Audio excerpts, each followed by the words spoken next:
eto na nga mga Enzai, dahil sa Celadent products na ito, gagawin ko ang hindi ko gusto.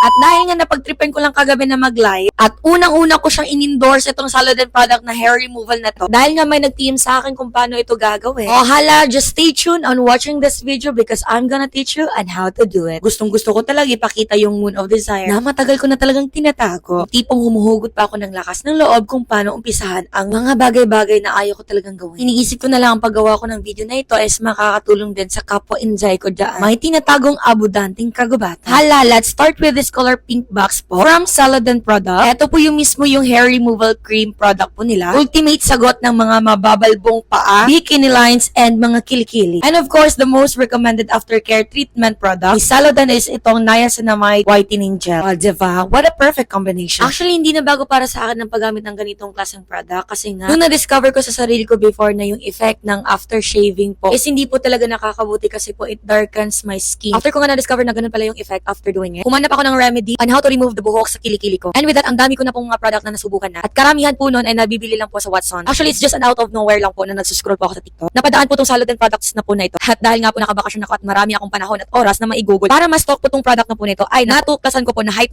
po ito sa TikTok ngayon. Dahil nga sa mga videos at marami good comments from these products. Ang maganda sa hair removal cream na po nito is may kasali na pong spatula. So hindi na po tayo mahihirapan pa i-apply sa kilikili natin dahil nga po gamit ang spatula na po na ito is mapapagaan at mas mapapadali po ang pag-a-apply po ninyo ng cream sa kilikili po. Or any part ng inyong katawan na may unwanted hair po kayo na gustong-gusto nyo ng hablutin. So ayun na nga, wala na patubig-tubig pa at nakikita nyo na po yung tinatago kong Moon of Desire sa kilikili. Napakapasensyoso akong tinatapalan ng desired amount of cream na gusto ko bawat hibla ng aking mga buhok sa kilikili. Ayun lang po, all we need to do is to wait po ng 10 minutes po para ibabad lang po siya sa ating cream. And of course, para hindi po ako mainip sa 10 minutong pag-iintay, ay habang nakababad po yung ating cream sa ating kilikili po, ay naglilinis muna ako at kung ano-ano pang ginagawa ko para lang hindi ako mabagot sa pag-aantay ng 10 minutes. However, sa sobrang sipag ko po sa paglilinis, ay nakalimutan ko po yung 10 minuto. Yung 10 minuto na kinakailangan lang ay umabot na ng 20 minutes po. Opo, aminado kong hindi po dapat yun, pero wag kang mag-alala. Dahil kahit more than 10 minutes na po ang nangyari at lumipa, ay laking gulat ko. Wala pong side effect na nangyari. Hindi katulad sa previous na ginagamit ko dati, na kapag nakalimutan ko more than 10 minutes na ay parang may kate na pong effect. Yun po yung senyales na i-irritate na po ang skin ko sa product na ginagamit. And ito na nga po nakikita niyo po sa video na ito. Para akong tanga, ginamitan ko talaga ng white. Late ako nakarealize may spatula pala. 'Di ba? Ang bilis niya makuha kasi nga the spatula itself. As soon as mahawakan mo na ito, may part po ito na soft part kung saan yan po yung gagamitin niyo para pangtapal ng cream. At may matulis po na parte ng spatula kung saan yun po yung gagamitin niyo para po mas mabilis po ang pag-scrape ng buhok ninyo. 'Di ba? As you can see na video, isang scrape lang at nadadalan lahat ng mga buhok sa spatula na ito. So since we're done with the first part po sa pagkuha ng buhok po sa ating kilikili, next naman po is i-apply natin ito na niacinamide whitening gel. But before doing that, nakapag-decide po ako maligo muna to freshen up. And of course, binasa ko po muna yung direction on how to use it and what will be the benefit po of this product. At ayun na nga po, ang laking gulat ko po dahil itong whitening gel po natin is hindi lang po siya best for aftercare treatment po. Kasi nga naman, ito ay for all skin type po. Opo. You heard me right. Ito po ay pwede po siya sa face and body po. Pwede po siyang gagamitan lalong-lalo na po after na magbabad po kayo sa pinakamatirik na araw para iwas po mag-skin irritation po. Yun na nga po, ang dami ko na nasabi po patungkol sa product na ito. So ano na? What are you waiting for? Napin ninyo na lang ang link sa yellow basket ko at bilisan nyo na bago magkaubusan pa. I-check out yun na yan.